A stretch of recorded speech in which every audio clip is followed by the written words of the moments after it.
अब हम इसको आईना दिखाएंगे, बिल्कुल इनको धरातल पर लाएंगे, रैलियों पे रैलियां करवाएंगे हम बिल्कुल इलेक्शन टाइम। जो भी हमारा समर्थन होगा, टैक्सी फ्री, गाड़ियां हमारी फ्री होंगी, हम बिल्कुल फ्री तौर पे हम उनके तन मन धन से उनके साथ खड़े रहेंगे, ये हमारा वायदा है। और मैंने कहा कि आप घर जाइए, अपनी बहन, आपकी बहन इंतजार कर रही होगी राखी के इस पर्व पर, आप राखी पहनिए और उनका आशीर्वाद, परिवार का आशीर्वाद, परिवार के साथ रक्षाबंधन का त्योहार। ताड़ित किया गया, हमारी छत छीन ली गई, हमारे गद्दे उठा लिए गए, लेकिन हम फिर भी डटे रहे। कल माननीय जयराम ठाकुर जी ने हमारी आवाज को आज के इतिहास में ये स्वर्ण अक्षरों में लिखा जाएगा कि हिमाचल प्रदेश के टैक्सी ऑपरेटरों की जितनी चर्चा विधानसभा के अंदर हुई, हम उसके लिए माननीय जयराम ठाकुर जी को कोटि कोटि धन्यवाद करते हैं। शिमला के चौड़ा मैदान में all Himachal taxi operator union का आंदोलन रक्षाबंधन के दिन बड़ा मोड़ ले गया। पिछले 5 दिनों से आमरण अनशन पर बैठे टैक्सी ऑपरेटरों का अनशन नेता प्रतिपक्ष जयराम ठाकुर ने समाप्त करवाया। यूनियन नेताओं ने आरोप लगाया कि प्रदेश सरकार ने उनकी मांगों को गंभीरता से नहीं लिया। उनका कहना है कि अनशन के दौरान मेडिकल फिटनेस का हवाला देकर प्रदर्शनकारियों को हटाने की कोशिश भी की गई। जयराम ठाकुर ने धरना स्थल पर पहुंचकर टैक्सी ऑपरेटरों की समस्याएं सुनी और उनकी मांगों को सरकार तथा केंद्र के समक्ष उठाने का भरोसा दिया। देखिए, पहले तो सबसे पहले मैं रक्षाबंधन की सबको बधाई देता हूं, शुभकामनाएं देता हूं। और रक्षाबंधन के इस पावन अवसर पर मैंने अपील की, सभी जो हमारे यहाँ पर टैक्सी ऑपरेटर यूनियन के पदाधिकारी प्रदेश के जो बैठे हैं, जिनमें राम रत्न शर्मा जी हैं, रवि ठाकुर जी हैं, पूनम नेगी जी हैं, रविंद्र शर्मा जी हैं, देवेंद्र जी हैं, और इनके साथ बहुत सारे और भी साथी यहाँ पर जो हड़ताल पर बैठे थे और मरण अनशन पर बैठे थे। पिछले कल शाम को आकर के मैंने जब विनम्र आग्रह इनसे किया कि आपकी बातों, आपके जो मामले हैं, उन सारे विषयों को लेकर के हमने विधानसभा के अंदर भी बात की है, और मेरा आप सबसे विनम्र आग्रह है कि आप इस अनशन को आप तोड़ दें और आपकी जो मांगे हैं वो सरकार तक प्रदेश में भी पहुंच गई हैं, और हम इन मांगों को लेकर के केंद्र सरकार के समक्ष भी बात करेंगे। मैं इस बात से सहमत नहीं हूं कि जो जिस प्रकार से स्टेटमेंट कल हिमाचल प्रदेश की विधानसभा के अंदर deputy chief minister Mukesh Agnihotri ji ने दी, जो जिनके पास ये ट्रांसपोर्ट का महकमा भी है, उनने बहुत सारी चीजों को गुमराह करने की कोशिश की और एक तरह की राजनीति करने की कोशिश की। अगर हिमाचल प्रदेश एक टूरिस्ट डेस्टिनेशन है, जहां लाखों की तादाद में टूरिस्ट हिमाचल प्रदेश में घूमने के लिए आते हैं, और उसमें सबसे महत्वपूर्ण कड़ी अगर उनको टूरिस्ट डेस्टिनेशन तक पहुंचाने की है तो वो टैक्सी यूनियन की है, टैक्सी ऑपरेटर्स। और स्टेट की इकोनॉमी में भी इनका एक बहुत बड़ा वैल्यूएबल कंट्रीब्यूशन है।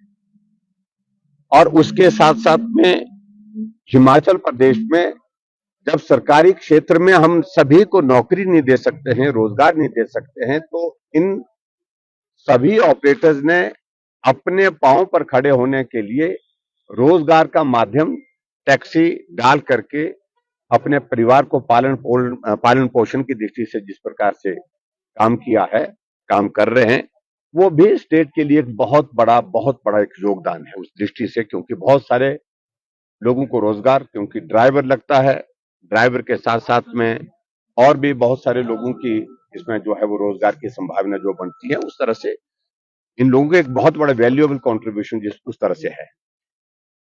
और खासतौर से जो स्टेट गवर्नमेंट का जो बार बार आग्रह जो कहना रहता है कि ये सारा का सारा जो है ये केंद्र के सरकार के एक्ट के मुताबिक जो है वो लागू होता है।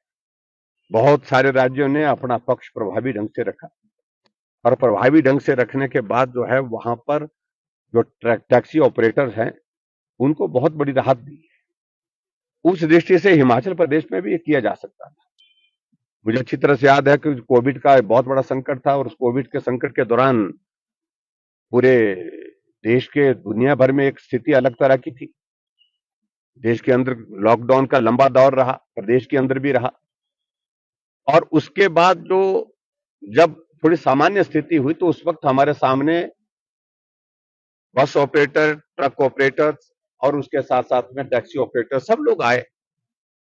लोगों की गाड़ियां बैंक वाले उठाना शुरू कर दिए थे, क्योंकि किस्तें अदा नहीं कर पाए, क्योंकि गाड़ी नहीं चली, कारोबार नहीं मिल पाया। तो हमने उनको राहत देने के लिए बहुत बड़ा काम उस दृष्टि से किया था, जिसको आज भी ये सारी taxi operator union, bus operator union और ट्रक ऑपरेटर यूनियन वाले याद करते हैं। मैं उन सारी चीजों पर भी नहीं जाना चाह रहा हूं, लेकिन मेरा कहने का मतलब यह है कि जब ये इस तरह का इश्यू है, अगर केंद्र सरकार ने 15 साल की जो है वो टैक्सी को वैलिडिटी देने का एक फैसला किया है, तो स्टेट गवर्नमेंट को भी उस सारी चीज को लेकर के जो प्रयास करने चाहिए थे वो अभी तक हुए नहीं। उस दिशा में आगे बढ़कर के काम करने की बात उनने कही तो है, लेकिन उसके बावजूद प्रभावी ढंग से जिस तरह से काम करने की जरूरत उस तरह से नहीं हुआ। आज रक्षाबंधन का त्योहार है और रक्षाबंधन के त्योहार के दिन मुझे लगा कि मैंने इनसे भी आग्रह किया कि हम चाहते हैं कि रक्षाबंधन का त्योहार आप अपने अपने परिवार वालों के साथ घर में जाकर के मनाएं। और मैंने उस आग्रह को जब इनके सामने रखा, इन्होंने सहज रूप से उस आग्रह को स्वीकार किया और मैंने कहा कि आप घर जाइए, अपनी बहन, आपकी बहन इंतजार कर रही होगी राखी के इस पर्व पर, आप राखी पहनिए और उनका आशीर्वाद, परिवार का आशीर्वाद, परिवार के साथ रक्षाबंधन का त्योहार आप मनाइए। और उस आग्रह को उन्होंने स्वीकार किया और आज जो है वो जो अनशन पिछले 5 दिनों से शायद चला, 5 दिन हो गए, 5 दिन से चला था, आज वो समाप्त हुआ। मैंने एक बात जरूर कही है कि प्रदेश सरकार के समक्ष हमने पिछले कल भी बात कही थी और उसके साथ साथ में हम जाकर के अभी इस बात को भी सुनिश्चित करेंगे, हम इस मामले को पूरा केंद्र सरकार के सामने भी रखेंगे, ताकि जो हमारे टैक्सी ऑपरेटर यूनियन के सभी साथी हैं उनको राहत मिल सके। करके जरूर कहना चाहता हूं कि बहुत शांतिप्रिय ढंग से ये लोग बैठे थे, ना रास्ता रोका था, ना कोई इस प्रकार से इनके आंदोलन में कोई इस तरह की उग्रता थी।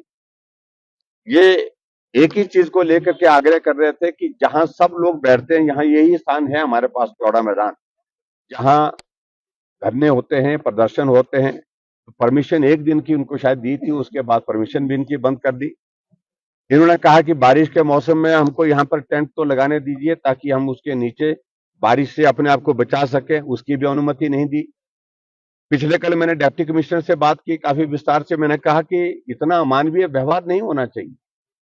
अगर मौसम खराब है, ऐसी सूरत में अगर अपनी मांगों को शांतिपूर्ण ढंग से यहाँ पर रखने के लिए बैठे हैं, धरने पर बैठे हैं, तो मुझे लगता है कि उसमें कोई आपत्ति नहीं है। उसमें आपको उनको जबरदस्ती उठाने की कोशिश नहीं करनी चाहिए।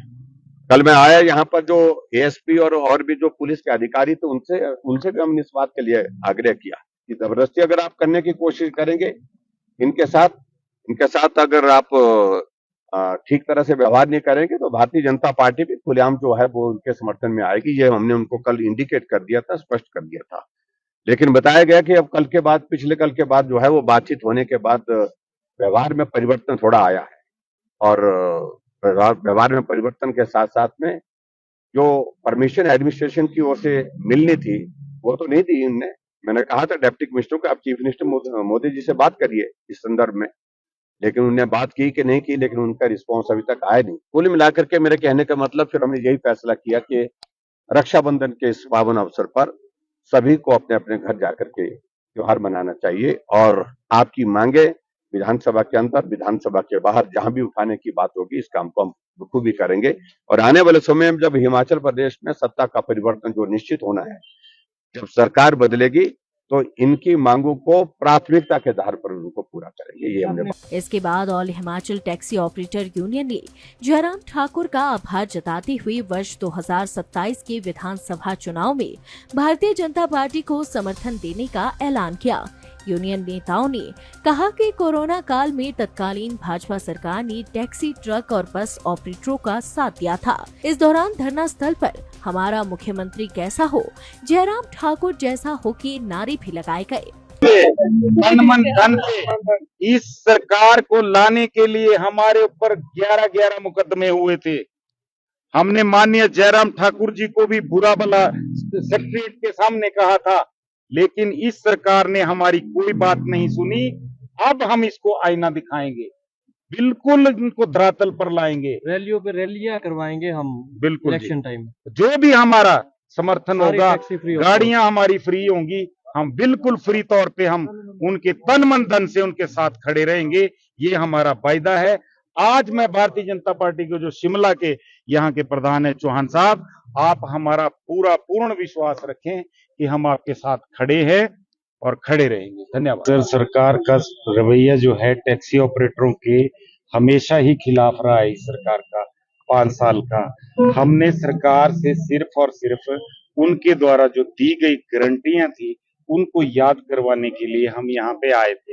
हम पांच वर्ष होने जा रहे हैं सरकार के कार्यकाल को। हम सरकार से पहले भी वार्तालाप करते रहे, सरकार के घर में दस्तक देते रहे, लेकिन सरकार ने हमारी कोई बात नहीं सुनी। फिर हम अंत में आकर सरकार के खिलाफ जो हमें ये धरना देना पड़ा, ये हमने मजबूर होकर दिया। लेकिन इसमें सबसे बड़ा अगर हमारे को योगदान या सभी आशीर्वाद मिला है तो माननीय ठाकुर जयराम जी का मिला है। उन्होंने हमारी जो व्यथा थी, हमें सरकार ने हमें यहाँ पे भरी बारिश में उसके पुलिस को आगे करके हमें घसीटा गया। हमारी बहन पूनम नेगी को जबरन वहां से उठाने की कोशिश की गई। अभी ठाकुर को जबरन उठा के यहाँ से ले गए। बारिश के बीच में हमारे लोगों को प्रताड़ित किया गया, हमारी छत छीन ली गई, हमारे गद्दे उठा लिए गए, लेकिन हम फिर भी डटे रहे।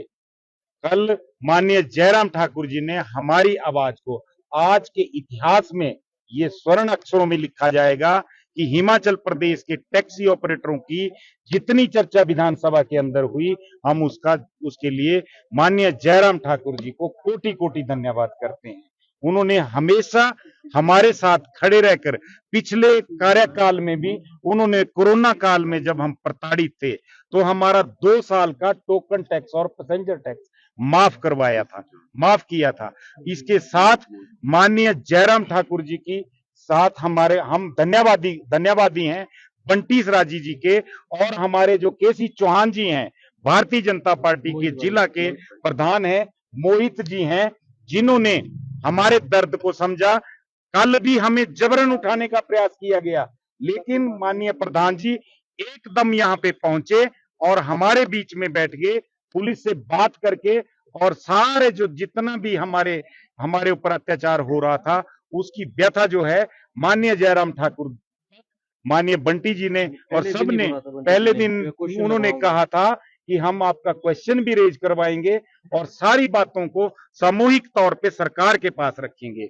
आज सरकार को देखिए, हमने सरकार के लिए अपना खून पसीना दिया था और उन्होंने गारंटियों में लिखा था, हमारे लिए 5-5 लाख रुपए के ऋण देने की बात की थी।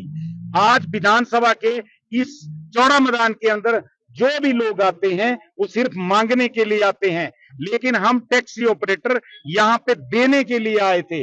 हम सरकार के खजाने को भरने के लिए आए थे, लेकिन इस सोई हुई सरकार ने सिर्फ कटोरा लेने की आदत पकड़ ली है। कटोरा लेकर सेंटर के पास चले जाते हैं, या लोगों को जब देने का नंबर आता है तब कटोरा दिखा देते हैं, लेकिन जब टैक्सी ऑपरेटर इनको कुछ देना चाह रहे थे तो उनके ऊपर अत्याचार और जुल्म कर रहे थे। मैं माननीय सरकार से अब आहत होकर हमने आज ये फैसला ले लिया है कि जब तक इस सरकार को अपना आईना नहीं दिखा देंगे तब तक हम चैन की सांस नहीं लेंगे। धन्यवाद आप सब मीडिया का कि आपने हमें